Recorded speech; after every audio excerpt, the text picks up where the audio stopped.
வணக்கம் நேயர்களே. இந்த வருஷம் பார்த்திங்கன்னா ஆடிப்பூரம் 2025 வந்து ஜூலை 28 வருது.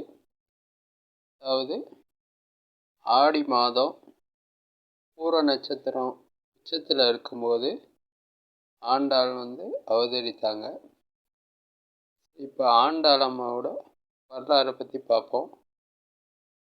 அதாவது 98வது கலியுகத்தில் நல வருடத்தில் ஆடி மாதம் சுக்லபக்ஷம் சதுர்த்தி அன்னைக்கு பூர நட்சத்திர கூடிய நன்னாளில்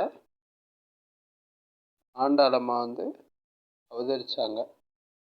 இது எப்படி அப்படின்னா, இவங்களோட வரலாறு எப்படின்னு பார்ப்போம். அதாவது விஷ்ணு சித்தர்னு ஒருத்தர் இருந்தாங்க. அவர் வந்து பெரியாழ்வார்ன்ற வடமொழியோட நமக்கு தெரியும். அவர் வந்து நந்தவனத்தில் வந்து துளசி செடியில் வந்து துளசி இலைகளை வந்து பறிச்சிட்டு இருக்கும்போது துளசி செடி கீழே வந்து ஒரு அழகிய பெண்ணை ஆண்டாள் அவதரிச்சிருந்தாங்க. அவரும் அந்த குழந்தைய எடுத்து தன்னோட மகளாக நினச்சி வளர்க்க ஆரம்பிச்சிட்டாரு.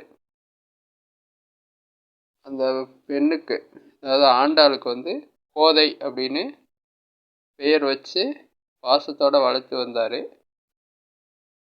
விஷ்ணு சித்தர் வந்து கோதைக்கு அழகரோட பெருமையும் வைணவ தர்மத்தையும் சொல்லி வளர்த்தாரு. ஆண்டாளும் எம்பெருமான் மேலே ஆழ்ந்த பக்தியும் காதலும் கொண்டாங்க.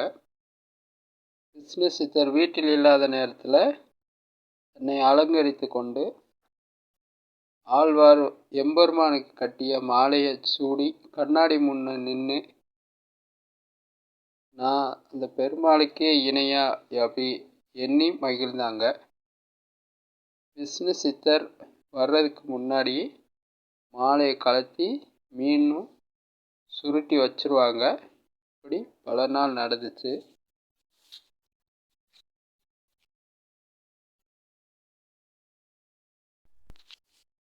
இப்படி இருக்கையில் ஒரு நாள் வந்து ஆண்டாள் அதே மாதிரி பெருமாள் கட்டிய மாலையை வந்து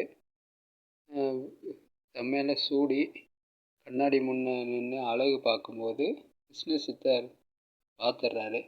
அப்போ வந்து ரொம்ப வருத்தமாக வந்து இந்த மாதிரி செய்யக்கூடாது அப்படின்னு சொல்கிறாரு.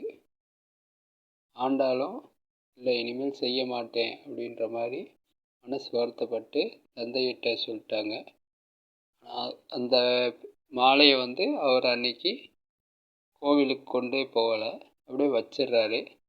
அதுக்கப்புறம் வந்து வேற ஒரு மாலையை கட்டி கொண்டு போய் கோயிலுக்கு கொடுத்துட்றாரு.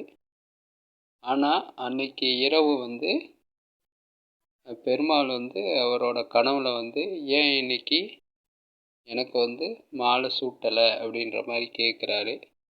ஆனால் வந்து இவர் சொல்கிறாரு, கனவுல சொல்கிறாரு, இந்த மாதிரி நான் தான் ஏற்கனவே உங்களுக்கு மாலை கொடுத்துட்டேன்ல, இந்த ஃபஸ்ட்டு கட்டின மாலையை வந்து இந்த மாதிரி என்னோட மக வந்து சூடி வந்து இது பண்ணிட்டால, அதனால் நான் அதனால் புதுசாக மாலை கட்டினேன் அப்படின்ற மாதிரி சொல்கிறாங்க.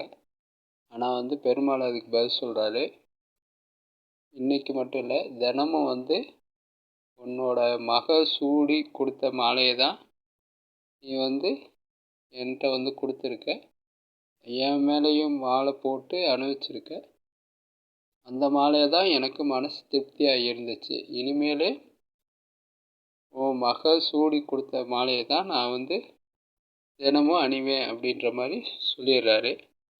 அதனால் தினமும் வந்து விஷ்ணு சித்தர் வந்து தன் மகளை வந்து மாலை சூடி பார்த்ததுக்கப்புறமா தான் பெருமாளுக்கு கொண்டு போய் அணிவிக்கிறாரு. இப்படியே வந்து பல நாள் போயிட்டுருக்கு. அப்படியே பார்த்தீங்கன்னா கோதைக்கு வந்து பருவ வயது வருது. அப்போ வந்து மனம் முடிக்கணும்னு நினைக்கிறாரு. இதை பற்றி கோதைகிட்ட கேட்கும்போது ஆண்டாளம்மா என்ன சொல்லிட்டாங்கன்னா, இல்லை, நான் வந்து திருமணம்னு முடித்தா பெருமாளை தான் திருமணம் முடிப்பேன் அப்படின்ற மாதிரி சொல்லிட்டாங்க.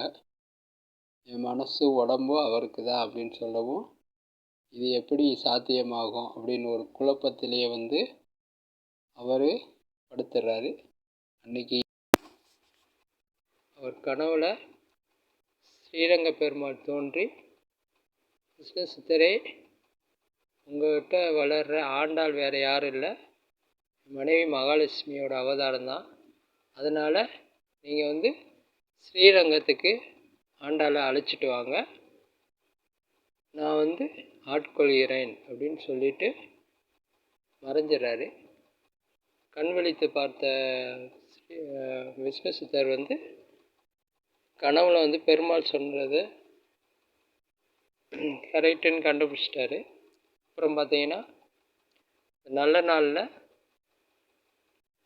விஷ்ணு சித்தர் வந்து ஆண்டாளை அழைச்சிட்டு போய் ஸ்ரீரங்கத்துக்கு கூட்டிகிட்டு போகிறாரு. அங்கே ஸ்ரீரங்கத்தில் மேலதாளத்தோட ஸ்ரீரங்க கோவிலில் ஆண்டாளை நிப்பாட்டி வைக்கிறாரு. அந்த நல்ல நேரத்தில் பெருமாள் தோன்றி இப்படி வந்து ஆண்டாளை மனம் முடிச்சுட்டு அதுக்கப்புறம் மறைஞ்சிட்றாரு. ஆண்டாளம்மாவும் அந்த பெருமாளோட பாதத்துக்கு பக்கத்துலேயே அமர்ந்த மணிக்கு சிலையாகிறாங்க. இதுதான் ஆண்டாளம்மாவோட வரலாறு. அதனால்